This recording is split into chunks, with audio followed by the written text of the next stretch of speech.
નમસ્કાર દર્શક મિત્રો, @ગુજરાતમાં આપનું સ્વાગત છે। રાષ્ટ્રપતિ દ્રૌપદી મુર્મુએ તાજેતરમાં એક વિશેષ સમારોહમાં દેશના 18 રાજ્યો અને કેન્દ્રશાસિત પ્રદેશોના 20 તેજસ્વી બાળકોને પ્રધાનમંત્રી રાષ્ટ્રીય બાળ પુરસ્કાર એનાયત કરીને સન્માનિત કર્યા હતા।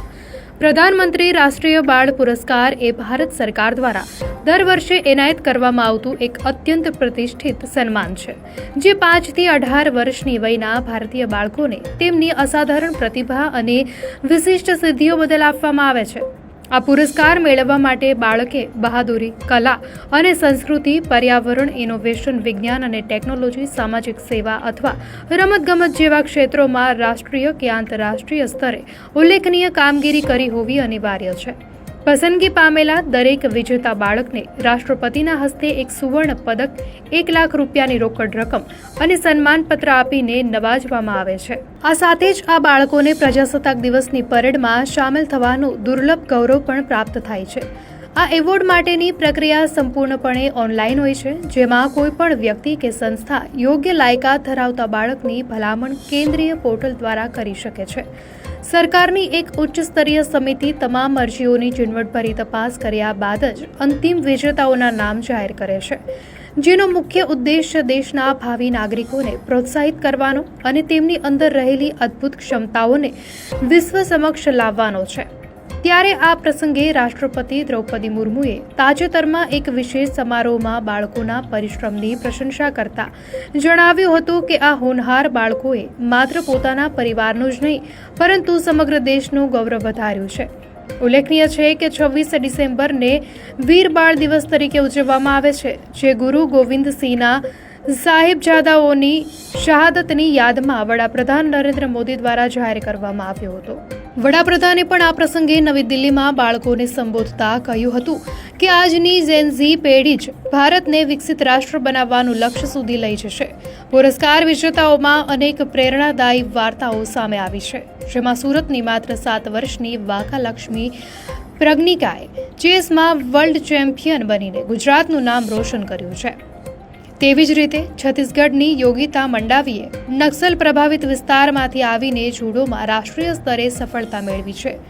બહાદુરીના કિસ્સાઓમાં તમિલનાડુની વ્યોમા પ્રિયા અને બિહારના કમલેશ કુમારને મરણોપરાંત સન્માનિત કરવામાં આવ્યા છે, જેમણે અન્ય બાળકોના જીવ બચાવવા માટે પોતાના પ્રાણોની આહુતિ આપી દીધી હતી। પંજાબના 10 વર્ષના શ્રવણસિંહે સરહદ પર સૈનિકોની સેવા કરીને દેશભક્તિનું ઉદાહરણ પૂરું પાડ્યું છે, જ્યારે ઉત્તર પ્રદેશના અજય રાજે પોતાના પિતાને મગરના હુમલામાંથી બચાવી અદમ્ય સાહસનો પરિચય આપ્યો હતો। બિહારના યુવા ક્રિકેટર વૈભવ સૂર્યવંશીએ રમતગમતમાં પોતાની વિસ્ફોટક બેટિંગથી દુનિયાને ચોંકાવી દીધી છે।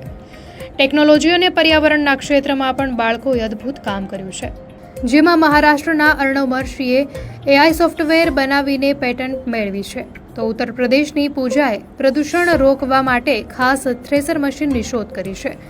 આસામની આયશી પ્રિશાએ વેસ્ટ પેપરમાંથી પેન્સિલ બનાવવાનું મશીન વિકસાવ્યું છે। પર્વતારોહણમાં તેલંગાણાના વિશ્વનાથે 7 ખંડોના શિખરો સર કરીને સિદ્ધિ મેળવી છે, તો મિઝોરમની નાની વયની ગાયિકા એસ્તેર લાલદુહાવમીએ કલા ક્ષેત્રે અને ઝારખંડની ફૂટબોલર અનુષ્કાએ રમતગમત ક્ષેત્રે પોતાની ક્ષમતા પુરવાર કરી છે। આ તમામ બાળકોની સિદ્ધિઓ દર્શાવે છે કે પ્રતિભા ઉંમરની મર્યાદામાં બંધાયેલી હોતી નથી અને નાની ઉંમરે પણ મોટા કાર્યો કરીને સમાજને નવી દિશા આપી શકાય છે। સમારંભ દરમિયાન રાષ્ટ્રપતિ દ્રૌપદી મુર્મુએ બધા પુરસ્કાર વિજેતા બાળકોની પ્રશંસા કરી। તેમણે કહ્યું, તમારી સિદ્ધિઓ સમગ્ર રાષ્ટ્રને પ્રેરણા આપે છે। આજે સન્માનિત દરેક બાળક સમાન રીતે મહત્વપૂર્ણ છે। આવા પ્રતિભાશાળી બાળકોના કારણે જ ભારત વિશ્વમાં ચમકે છે। રાષ્ટ્રપતિ દ્રૌપદી મુર્મુએ એવું પણ જણાવ્યું હતું કે સમયના અભાવને કારણે ભલે તમામના નામ લેવા શક્ય ન હોય, પરંતુ દરેક બાળકે પોતપોતાના ક્ષેત્રમાં અસાધારણ યોગદાન આપ્યું છે। તેમણે બાળકોના માતા પિતા અને પરિવારોને તેમની સફળતાનો શ્રેય પણ આપ્યો। હવે એવું માનવામાં આવી રહ્યું છે કે વૈભવ સૂર્યવંશી, વિજય હજારે ટ્રોફીની વર્તમાન સિઝનમાં રમશે નહીં। તેમનું સંપૂર્ણ ધ્યાન હવે અંડર-19 ક્રિકેટ પર રહેશે। એવી અપેક્ષા છે કે 15 જાન્યુઆરીથી શરૂ થનારા અંડર-19 વર્લ્ડ કપ માટે તેમને ભારતની અંડર-19 ટીમમાં સામેલ કરવામાં આવશે। પ્રધાનમંત્રી રાષ્ટ્રીય બાળ પુરસ્કાર એ ભારત સરકાર દ્વારા દર વર્ષે બાળકોને તેમની અસાધારણ સિદ્ધિઓ બદલ એનાયત કરવામાં આવતું એક પ્રતિષ્ઠિત રાષ્ટ્રીય સન્માન છે। દર્શક મિત્રો, આ અંગે આપની શું પ્રતિક્રિયા છે અમને કમેન્ટમાં ચોક્કસથી જણાવશો. અને જો આપને આ માહિતી સારી લાગી હોય તો વિડીયોને લાઇક કરો અને ચેનલને સબસ્ક્રાઇબ કરો.